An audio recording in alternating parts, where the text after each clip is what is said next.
আসসালামু আলাইকুম রহমতুল্লাহ বরকাতুহু। সুপ্রিয় শিক্ষার্থীরা, যে যেখানে বসে আজকের এই ভিডিও দেখছো, সবাইকে আমন্ত্রণ জানাচ্ছি স্কুল 71-এর পক্ষ থেকে। নবম ও দশম শ্রেণীর শিক্ষার্থীরা, তোমাদের ষষ্ঠ অধ্যায়ের নাম হলো বস্তুর উপর তাপের প্রভাব। এই চ্যাপ্টারের আজকে আমাদের প্রথম লেকচার। এই লেকচারে আমরা আসলে কি বলতে চাই? আমরা বলতে চাই, যেহেতু বস্তুর উপর তাপের প্রভাব, সুতরাং এই তাপ নিয়ে প্রথমে আমাদের অনেক কথা বলা উচিত, ঠিক না? অবশ্যই ঠিক। তাপ নিয়ে আমরা জানব তাপ আসলে কি এবং তাপীয় সাম্য অবস্থা কি, তাপমাত্রা কি, এগুলো আমাদের জানা দরকার। চলো যাই, শুরু করি হলো তাপ কি এটা নিয়ে। ওকে, চলো যাই, আমরা তাপ কাকে বলে বা তাপ কি এটা একটু জেনে নিই। প্রথমেই শুরু করছি তাপ।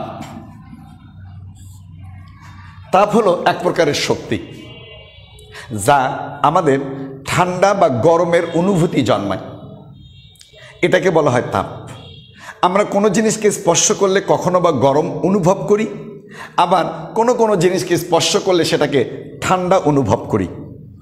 যার কারণে আমরা গরম অনুভব করি অথবা ঠান্ডা অনুভব করি, তাকে বলা হয় তাপ। এজন্য আমরা বলেছি তাপ এক প্রকারের শক্তি যা আমাদের ঠান্ডা বা গরমের অনুভূতি জন্মায়। কিন্তু মনে রেখো তোমরা, এটা কিন্তু তাপের সংজ্ঞা নয়। তাপের সংজ্ঞাটা আলাদা জিনিস। এটা হলো তাপ চিনে রাখার বা তাপের সঙ্গে পরিচয় হওয়ার একটি কৌশল মাত্র, যে তাপ এক প্রকারের শক্তি যা আমাদের ঠান্ডা বা গরমের অনুভূতি জন্মায়। এটা হলো তাপের পরিচিতি। তাপ কি দিয়ে আমরা পরিচয় হব তাপের সঙ্গে, কিভাবে তাপকে চিনব আমরা, এটা এই জন্য আমি বলেছি। তাহলে তাপের রিয়েল সংজ্ঞাটা কি হতে পারে?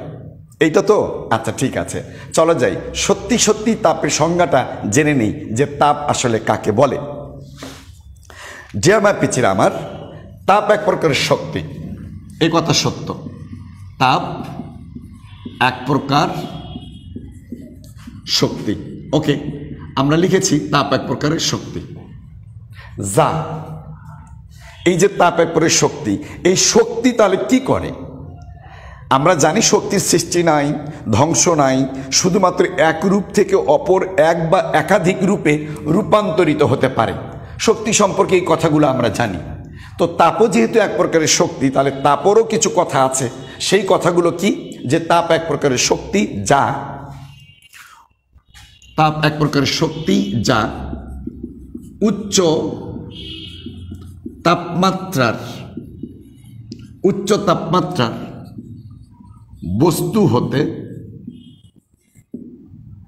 নিম্ন তাপমাত্রার বস্তুর দিকে,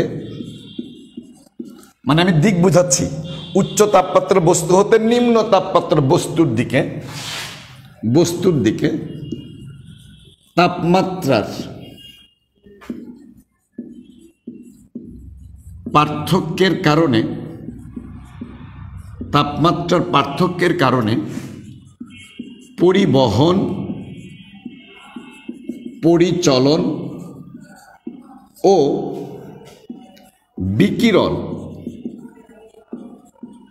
বিকিরণ পদ্ধতিতে গমন করে। ওকে, ফাইন। তাহলে তাপ এক প্রকারের শক্তি যা উচ্চ তাপমাত্রার বস্তু হতে নিম্ন তাপমাত্রার বস্তুর দিকে তাপমাত্রার পার্থক্যের কারণে পরিবহন, পরিচলন, বিকিরণ পদ্ধতিতে গমন করে। এটাকে আমরা বলছি তাপ। তুমি যদি খুবই ছোট হতা, তাহলে তোমাকে বলতাম যে তাপ এক প্রকারের শক্তি যা আমাদের ঠান্ডা গরমের অনুভূতি জন্মায়। যদি তুমি আরও ছোট হতা, তাহলে আমি খুব মজা করে একটা সংজ্ঞা বলতাম যে তাপ এক প্রকারের শক্তি যা আমাদের অনুভূতি জন্মায়। মানে ঠান্ডা লাগলে আর গরম লাগলে এরকম আমরা শব্দ করি না, তো সেটা দিয়েও তো বলা যায়। ওটা কি তাপের সংজ্ঞা হতে পারে? না। সুতরাং তাপের সংজ্ঞাটা হলো এটা হলো তাপের রিয়েল সংজ্ঞা, যে তাপ এক প্রকারের শক্তি যা উচ্চ তাপমাত্রা বস্তু হতে নিম্ন তাপমাত্রা বস্তুতে তাপমাত্রার পার্থক্যের কারণে পরিবহন, পরিচলন, বিকিরণ পদ্ধতিতে গমন করে। আচ্ছা ঠিক আছে, আমরা ধরে নিচ্ছি যে এইটা হলো আমাদের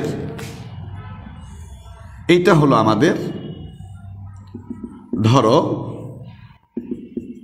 এটা হলো আমাদের উচ্চ তাপমাত্রার বস্তু, বা আমরা যদি বস্তু তৈরি করি, এটা একটা বস্তু ধরো, এটা একটা বস্তু, এই বস্তুটা হলো উচ্চ তাপমাত্রার বস্তু। যেমন ধরো এর তাপমাত্রা ধরো 200 ডিগ্রি সেলসিয়াস তাপমাত্রা। ওকে, ভালো। এরপর এইটা একটা বস্তু নিয়েছি, যে বস্তুটার তাপমাত্রা ধরো 50 ডিগ্রি সেলসিয়াস। তাহলে এই ক্ষেত্রে আমরা বলবো যে এইটা কি, এইটা হলো উচ্চ তাপমাত্রার বস্তু, উচ্চ তাপমাত্রার বস্তু। ওকে, আর এইটা হলো নিম্ন তাপমাত্রার বস্তু, এইটা হলো নিম্ন তাপমাত্রার বস্তু। এখন এই দুটা বস্তুকে যদি আমরা তাপীয় সংযোগ করে দেই, তাপীয় সংযোগ বলতে আমি 3টা পদ্ধতির কথা তোমাকে বলছি, এইগুলোকে আমরা তাপীয় সংযোগ বলি। যেমন ধরো এই দুটা বস্তুকে যদি স্পর্শ করে রেখে দেই তাহলে এটাকে তাপীয় সংযোগ বলে। যদি স্পর্শ করে আবার দূরেও নিয়ে যাই এটাকেও তাপীয় সংযোগ বলে। যদি আমরা কোনো পরিবাহী দ্বারা এই দুটাকে যোগ করে দিই বা যুক্ত করে দিই তাহলে এটাকেও তুমি তাপীয় সংযোগ বলতে পারো। ঠিক আছে, আমরা এবার এই দুটা বস্তুকে আমরা একটু তাপীয় সংযোগ করি। কিভাবে দেখো, আমরা এই দুটা বস্তুকে একটা পরিবাহী দিয়ে আমরা সংযুক্ত করে দিলাম। এই যে আমরা একটা পরিবাহী দ্বারা এটাকে সংযোগ করে দিয়েছি। ওকে, এখন তাহলে আমরা বলছি যে তাপ উচ্চ তাপমাত্রার বস্তু হতে নিম্ন তাপমাত্রার বস্তুর দিকে যাবে। আচ্ছা ঠিক আছে, তাহলে তাপ যাবে কোন দিকে? উচ্চ তাপমাত্রার বস্তু হতে নিম্ন তাপমাত্রার বস্তুর দিকে যাবে। কি দিয়ে যাবে? এই যে পরিবাহী দ্বারা আমরা একটা লোহার দণ্ড দিয়ে যুক্ত করে দিয়েছি, তাহলে এটা দিয়ে উচ্চ তাপমাত্রার বস্তু হতে নিম্ন তাপমাত্রার বস্তুর দিকে তাপের প্রবাহ চলবে। এইটাকে আমরা বলছি হলো তাপ। এই তাপ যাওয়ার পদ্ধতি কয়টি? 3টি পদ্ধতি আছে। একটার নাম বলছি পরিবহন পদ্ধতি, একটার নাম বলছি পরিচলন পদ্ধতি, আরেকটা বলছি হলো বিকিরণ পদ্ধতি। এই পরিবহন পদ্ধতি কোনটা? যে পদ্ধতিতে তাপ এক জায়গা থেকে অপর জায়গায়, অর্থাৎ উচ্চ তাপমাত্রার বস্তু হতে নিম্ন তাপমাত্রার বস্তুতে যাওয়ার জন্য মাধ্যমের প্রয়োজন হয়, তার নাম হলো, এবং কঠিন মাধ্যমের প্রয়োজন হয়, তার নাম হলো পরিবহন পদ্ধতি। যেমন ধরো তুমি একটা চুলার মধ্যে, এটা ধরো একটা চুলা, তোমার এটা হলো চুলা, এই চুলার মধ্যে তুমি একটা লোহার দণ্ড দিয়েছ, এখন তুমি দেখতে পাবে যে কিছুক্ষণ পর এই প্রান্তে তুমি যেখানে ধরে আছো সেখানে আর ধরে থাকতে পারবে না। কেন পারবে না? তোমাকে তাপ লাগবে, গরম লাগবে তোমাকে। সেই তাপটা আসলো কোত্থেকে? এই যে আগুনের মধ্যে যে প্রান্ত দিয়েছি সেই প্রান্ত থেকে তাপটা এই প্রান্ত পর্যন্ত গিয়েছে। কিভাবে? একটা অণু উত্তপ্ত হয়েছে, সেই অণুটার কম্পন হতেছে, সেটা পাশের অণুটাকে উত্তপ্ত করছে, উত্তপ্ত করলে তার কম্পনটা বেড়ে যাবে, সে আবার পাশের অণুটাকে উত্তপ্ত করবে। এইভাবে একের পর এক অণুগুলো উত্তপ্ত হইতে হইতে তোমার হাত পর্যন্ত গিয়েছে যেখানে তুমি ধরেছিলে। তাহলে এই পদ্ধতিতে আমার মাধ্যমের কণাগুলো স্থানান্তরিত হয় না। তুমি কি বলতে পারবা যে এখানকার কোনো অণু কি তোমার এই পর্যন্ত গিয়েছে? না, এখানকার অণু এখানেই আছে। যেমন ধরো আমি তোমাকে পদ্ধতিটা হাত দিয়ে বুঝাই দিচ্ছি। তোমার এই হাতটা ধরো চুলার মধ্যে দিলা, আর এই হাতটা একটা ফ্রিজের মধ্যে রেখে দিলা। এইবার 5 মিনিট পর দুটা হাত বের করে নিয়ে আসলা, তাহলে এই হাতটা অনেক উত্তপ্ত আর এই হাতটা হলো শীতল। এখন উত্তপ্ত হলে এর কম্পন বেড়ে যাবে, আর এই হাত যেহেতু শীতল এর কম্পনটা আস্তে আস্তে হবে। তাহলে এর কম্পন যদি বেড়ে যায় তাহলে বারবার এটাকে আঘাত করবে, এখন তুমি বলো, এই উত্তপ্ত হাত দিয়ে যদি এই শীতল হাতকে বারবার স্পর্শ করা হয় তাহলে কি হবে? এই শীতল হাতটা একসময় গরম হয়ে যাবে। যখন এটা গরম হয়ে উত্তপ্ত হবে, এর কম্পন আবার বাড়তে থাকবে। তাহলে এ আবার তার পাশের অণুটাকে সে উত্তপ্ত করবে। এইভাবে একের পর এক অণুগুলো উত্তপ্ত হতে থাকবে। তাহলে এরপর এই অণু উত্তপ্ত হবে, তারপর এই অণু উত্তপ্ত হবে। এইভাবে একের পর এক অণুগুলো উত্তপ্ত হইতে হইতে সেই তাপ গিয়ে তোমার হাতে লাগবে। এই পদ্ধতিকে আমরা বলি হলো পরিবহন পদ্ধতি। এরপর আসো আমরা পরিচলন পদ্ধতিটা কাকে বলে একটু বোঝার চেষ্টা করি। আচ্ছা, এবার চলো পরিচলন পদ্ধতিটা কি। আচ্ছা, তুমি এক কাজ করো, একটা পাতিলে কিছু পানি নাও। আচ্ছা, পানি নিলাম। এরপর আমরা এটাকে চুলার উপর দিয়েছি, চুলা জ্বালাই দিছি। তাহলে এই চুলা থেকে যে তাপ তুমি দিচ্ছ সেই তাপটা প্রথম কে নেবে? পাত্র নাকি পানি? প্রথমেই নেবে কে? পাত্র। আচ্ছা, পাত্র যদি এই তাপ নেয় তাহলে পাত্রটা উত্তপ্ত হয়ে যাবে, ঠিক নাকি? হ্যাঁ, অবশ্যই ঠিক, পাত্রটা উত্তপ্ত হবে। এবার পাত্র যখন উত্তপ্ত হবে তখন এই পাত্রে গায়ে লেগে থাকা পানির অণুগুলো উত্তপ্ত হবে। যে অণুগুলো এখানে পাত্রের গায়ে লাগানো ছিল সেই অণুগুলো কি হবে? উত্তপ্ত হবে। আচ্ছা, এই অণুগুলো যখন উত্তপ্ত হবে তখন সে হালকা হবে, সে তখন উপরের দিকে যাবে।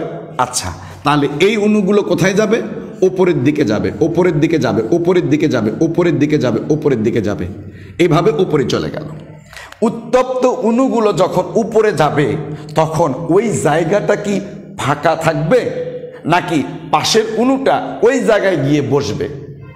যখন এই অণু উত্তপ্ত হয়ে উপরে যাবে তখন এর পাশের যে অণুটা ছিল সেটা ওই জায়গায় গিয়ে স্থান দখল করবে। তাহলে এই অণুটা যখন পাত্রের তলায় গিয়ে স্থান দখল করবে সে তখন আবার উত্তপ্ত হবে। সে আবার উপরে যাবে, তার পাশের জন আবার তার সেখানে গিয়ে বসবে। সে আবার উত্তপ্ত হবে, সে আবার উপরে উঠে চলে যাবে, তার পাশের জন আবার এখানে গিয়ে বসবে। এই যে একের পর এক অণুগুলো উত্তপ্ত হচ্ছে আর উপরে উঠে যাচ্ছে, উত্তপ্ত হচ্ছে আর উপরে উঠে যাচ্ছে। কোনো এক সময় আমরা দেখতে পাবো এই পাত্রের টোটাল পানি কি হয়ে গেছে? গরম হয়ে গেছে, অর্থাৎ উত্তপ্ত হয়ে গেছে। এই পদ্ধতিতে পদার্থের অণুগুলো স্থানান্তরিত হয়েছে। এই পদ্ধতির নাম হলো পরিচলন। এই পদ্ধতির নাম কি? পরিচলন। আচ্ছা, এটা হলো পরিচলন পদ্ধতি। এরপর আসো আমাদের আরেকটা পদ্ধতি আছে, সেটা হলো বিকিরণ পদ্ধতি। ওকে, বিকিরণ পদ্ধতিতে কিভাবে তাপ এক অঞ্চল থেকে আরেক অঞ্চলে যায় এটা দেখার বিষয়। বিকিরণ পদ্ধতিতে একটা ম্যাজিক আছে। সেই ম্যাজিকটা কি জানো? এখানে তাড়িৎ চুম্বক তরঙ্গ আছে, তাড়িৎ চুম্বক তরঙ্গ আছে, তাড়িৎ চুম্বক তরঙ্গ আছে। এই তাড়িৎ চুম্বক তরঙ্গ আকারে তাপ এক জায়গা থেকে আরেক জায়গায় যায়। এর বিশেষত্ব কি? এর বিশেষত্ব হলো এই তাড়িৎ চুম্বক তরঙ্গ আকারে যখন তাপ এক জায়গা থেকে আরেক জায়গায় যায় এর জন্য কোনো মাধ্যমের প্রয়োজন হয় না। যেমন ধরো, আমরা পরিবহন পদ্ধতিতে একটা মাধ্যমের প্রয়োজন ছিল, আমরা একটা লোহার দণ্ড নিয়েছিলাম। আমরা পরিচলন পদ্ধতিতে একটা পাতিলে পানি নিয়েছিলাম। কিন্তু যদি সূর্য থেকে আলো এসে, সূর্য থেকে তাপ এসে এই পৃথিবীতে পড়ে, তাহলে তুমি বলো তো সূর্য থেকে এই পৃথিবী এর মাঝখানে মাত্র কয়েক কিলোমিটার জায়গা বাতাস আছে, তার উপরে তো বাতাসও নেই। তাহলে সূর্য থেকে কিভাবে তাপ এসে পৃথিবীতে পড়ে? এটাই সেই তাড়িৎ চুম্বক তরঙ্গ আকারে তাপ এসে পড়ে। এই পদ্ধতিটা হলো আমাদের বিকিরণ পদ্ধতি। তোমরা যখন আরেকটু বড় হবে তখন তোমাদেরকে তাড়িৎচুম্বক তরঙ্গ কিভাবে সৃষ্টি হয় সূর্যের মধ্যে সেইটা নিয়ে আলোচনা করব ইনশাআল্লাহ। এ পর্যন্ত তুমি জেনে রাখো যে বিকিরণ পদ্ধতিতে তাপ তাড়িৎচুম্বক তরঙ্গ আকারে এক জায়গা থেকে আরেক জায়গায় পৌঁছাতে পারে। এই পদ্ধতিটার হলো আমাদের বিকিরণ পদ্ধতি। এই পদ্ধতির জন্য তাপ সঞ্চালনের জন্য কোনো মাধ্যম লাগে না। বিকিরণ পদ্ধতির জন্য কোনো মাধ্যমের প্রয়োজন হয় না। এটা ছিল আমাদের পরিবহন, পরিচলন এবং বিকিরণ পদ্ধতির মোটামুটি একটা সুন্দর ধারণা। ওকে, এবার চলো আমরা তাহলে এখানে কি বলেছি। আমরা বলেছি যে তাপ এক প্রকারের শক্তি, এ কথা সত্য। কারণ আমরা জানি শক্তির রূপ কয়টি, 9টি রূপ ছিল, তাই না?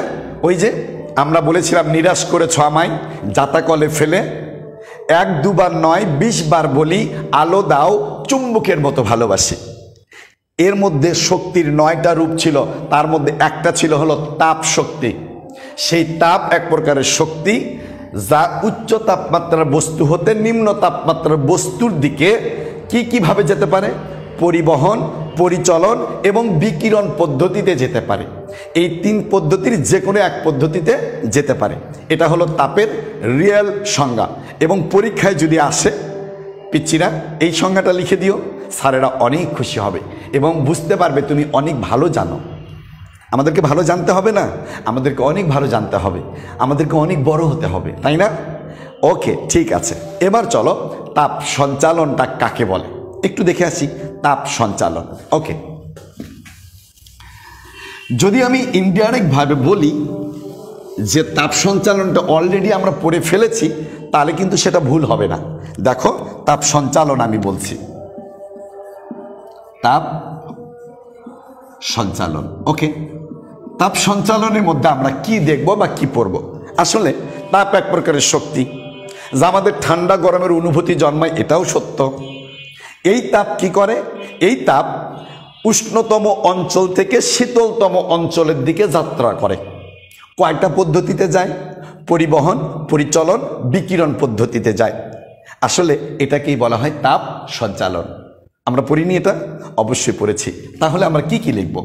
তাপ এক প্রকার শক্তি। তাপ এক প্রকারের শক্তি, আমরা জানি এটা, যা ঠান্ডা বা গরমের অনুভূতি জন্মায়। এটাও আমরা জানি যে তাপের কারণেই কখনো বা ঠান্ডা লাগে আর তাপের কারণেই কখনো বা গরম লাগে। যেখানে তাপের অনুপস্থিতি সেখানে আমাদের ঠান্ডা লাগে, আর যেখানে তাপের অধিক উপস্থিতি সেখানে আমাদের গরম লাগে। আচ্ছা, তাহলে তাপ এক প্রকারের শক্তি যা আমাদের ঠান্ডা বা গরমের অনুভূতি জন্মায়। তাপ তাপ উষ্ণতম অঞ্চল হতে শীতলতম অঞ্চলে, উষ্ণতম অঞ্চল কি? ওই যে অধিক তাপমাত্রার অঞ্চল থেকে। শীতলতম অঞ্চল কি? নিম্ন তাপমাত্রার অঞ্চলের দিকে। সেম কথা, শুধু একটু পরিবর্তন করেছি, শুনতে ভালো লাগবে এই জন্য। উষ্ণতম অঞ্চল হতে শীতলতম অঞ্চলের দিকে গমন করে, অঞ্চলে গমন করে। ওকে, শীতলতম অঞ্চলের দিকে গমন করে। একে কি বলে? তাপ সঞ্চালন বলে। একে তাপ সঞ্চালন বলে। ওকে, একে তাপ সঞ্চালন বললাম। আচ্ছা, তাপ সঞ্চালনের কৌশল কয়টা? পিচ্ছিরা আমার কৌশল কয়টা? তাপ সঞ্চালনের কৌশল কয়টা? এই যে যাওয়ার পদ্ধতি কয়টা? কৌশল কয়টা? 3টা। নাম্বার 1 কি? পরিবহন। নাম্বার 2 কি? পরিচলন। ওকে। নাম্বার 3 কি? নাম্বার 3 হলো আমাদের বিকিরণ। এই হলো আমাদের 3টা কৌশল বা 3টা পদ্ধতি। এই 3 পদ্ধতিতে আমাদের তাপ সঞ্চালিত হয়। তাপ সঞ্চালিত হওয়ার মানে কি, যে তাপ উষ্ণতম অঞ্চল থেকে শীতলতম অঞ্চলের দিকে যায়, এটাকে আমরা তাপ সঞ্চালন বলছি। এবং তাপ সঞ্চালনের কৌশল হলো তিনটা, একটার নাম হলো পরিবহন, একটার নাম হলো পরিচলন এবং একটার নাম হলো বিকিরণ। এই তিন পদ্ধতিতে তাপ সঞ্চালিত হতে পারে। ক্লিয়ার?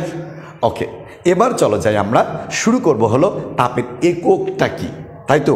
আচ্ছা, তাপের একক জানতে হবে, তাহলে চলো যাই তাপের একক কি একটু দেখে আসি। তাপের একক কি? আচ্ছা, তাপের একক, ওকে, তাপের একক। ডিয়ার মাই পিচ্ছিরা আমার, তাপের একক জুল। তাপের এককের নাম কি? জুল। এটাকে আমরা কি দিয়ে প্রকাশ করি? জে দিয়ে। আমার মনে হয় তোমার মাথার মধ্যে এখন অন্য কিছু খেলা করছে। কি খেলা করছে জানো?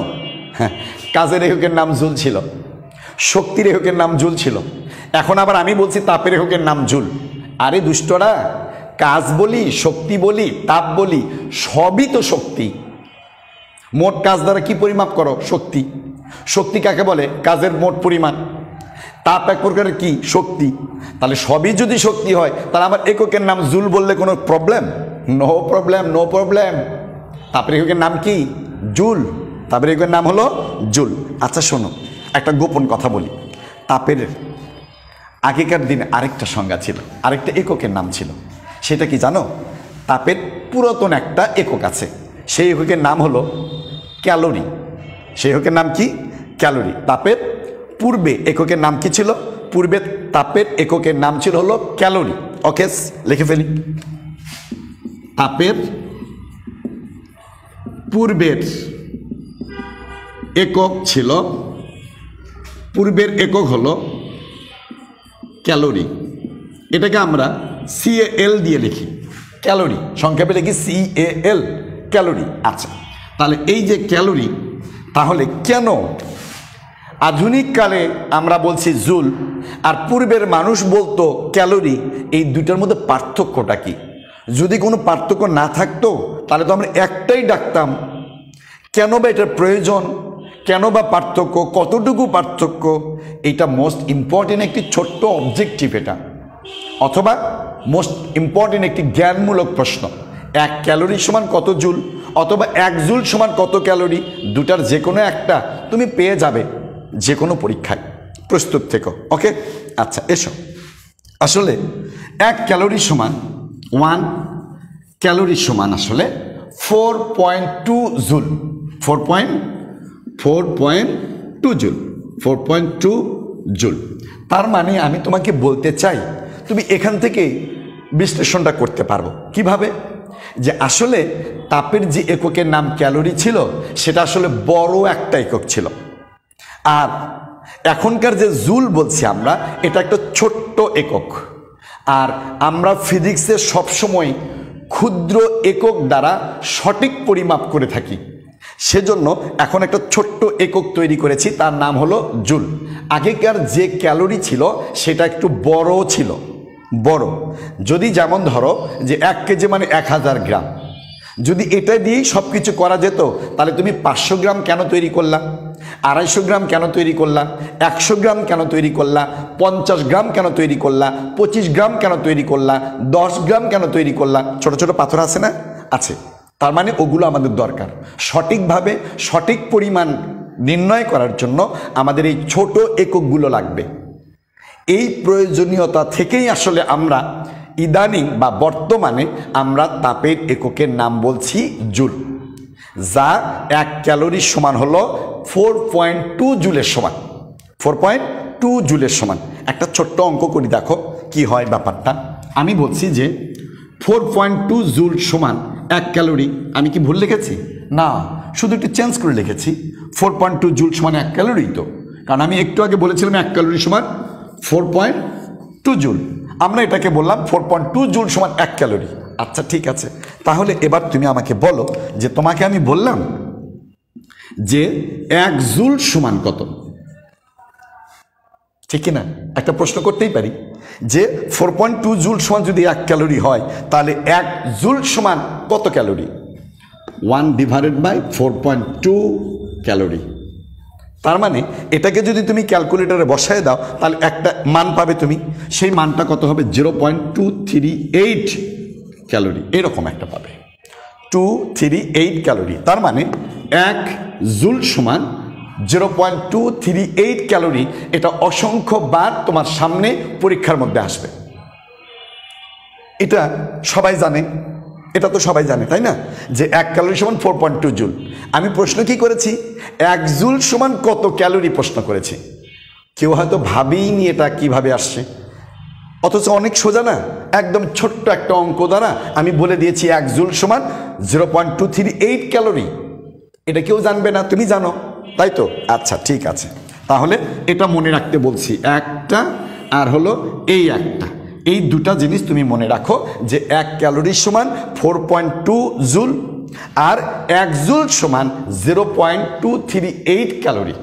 এই দুটা জিনিস মনে থাকবে তো? আচ্ছা আচ্ছা ঠিক আছে, মনে রাখার চেষ্টা করো। ওকে ওকে, এবার চলো যাই আমরা আর কি জানতে হবে দেখি। এবার আমাদের জানতে হবে হলো আমাদের তাপমাত্রা কাকে বলে। আচ্ছা, তাপ যেহেতু শিখেছি তাহলে তাপমাত্রাটাও তোমাদেরকে সুন্দরভাবে আমি বুঝাই দিচ্ছি তাপমাত্রাটা কি জিনিস। চলো আমরা এবার দেখব তাপমাত্রা। ওকে পিছিয়ে আমার, আসলে তাপমাত্রা হলো বস্তুর এমন একটি তাপীয় ধর্ম যা ওই বস্তু হতে অন্য বস্তুতে তাপের প্রবাহকে নিয়ন্ত্রণ করে, তাপ প্রবাহের অভিমুখ নির্ধারণ করে। দুইটা কাজ, এই দুটা কাজ মনে রাখা একটু কঠিন। তুমি একটু লক্ষ্য করো আমার সঙ্গে, আমি সেন্টেন্সগুলো ভাগ করে দিচ্ছি তোমাকে, যে তাপমাত্রা বস্তুর তাপীয় অবস্থা। ওকে ফাইন, তাপ দিলে যে অবস্থা সৃষ্টি হয় তার নাম হলো তাপীয় অবস্থা। তাপ দেওয়ার পর বস্তুর যে অবস্থার সৃষ্টি হয় তার নাম হলো তাপীয় অবস্থা। সেই জন্য লিখেছি তাপমাত্রা হলো বস্তুর তাপীয় অবস্থা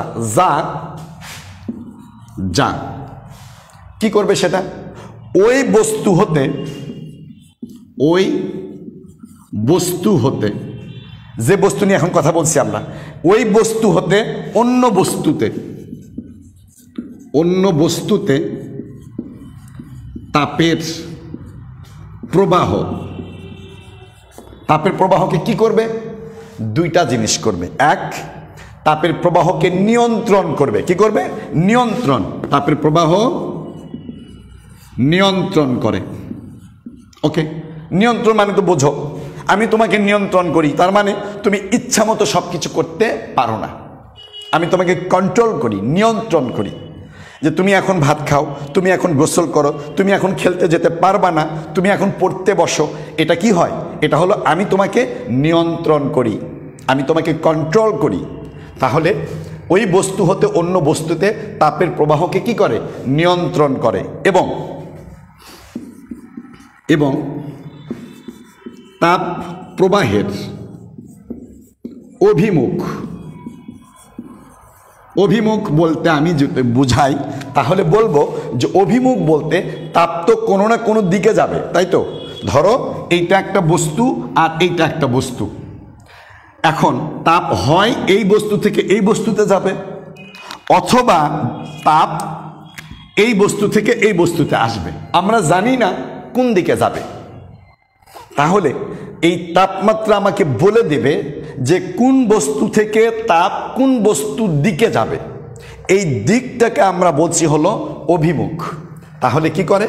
তাপ প্রবাহের অভিমুখ নির্ধারণ করে দেয়। ওকে, অভিমুখ নির্ধারণ করে। ওকে, শেষ, আমার সংজ্ঞা কিন্তু শেষ। তাহলে তাপমাত্রা বস্তুর কি অবস্থা? তাপীয় অবস্থা। তাপীয় অবস্থা বলতে কি বোঝালাম?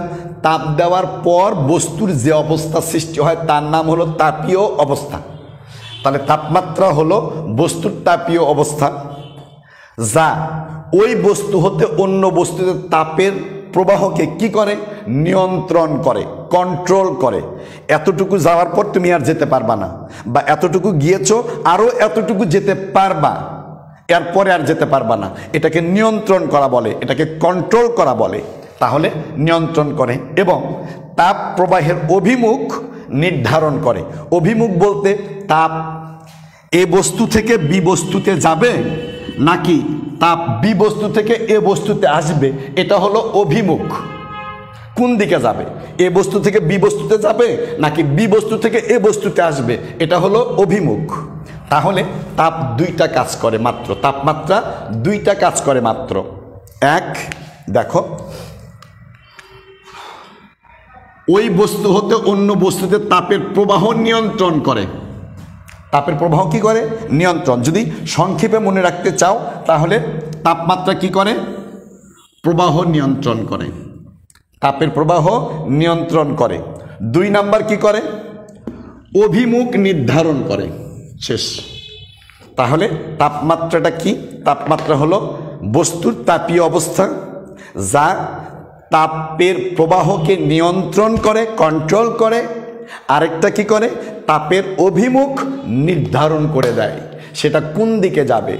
এক বস্তু এ বস্তু থেকে বি বস্তুর দিকে যাবে নাকি বি বস্তু থেকে এ বস্তুর দিকে আসবে, সেইটা বলে দেয় আমাকে, অভিমুখ নির্ধারণ করে দেয়। এটা হলো আমার তাপমাত্রা। ক্লিয়ার? ওকে, এবার চলো তাপমাত্রার এককটা একটু দেখে আসি। চলো, তাপমাত্রার একক কি কি হতে পারে? তাপমাত্রার একক হলো তিনটা। তাপমাত্রার একক কয়টা? তিনটা। তাহলে আমরা লিখি তাপমাত্রার একক তিনটি। ওকে, দেখি আমরা কি কি সেই তিনটি।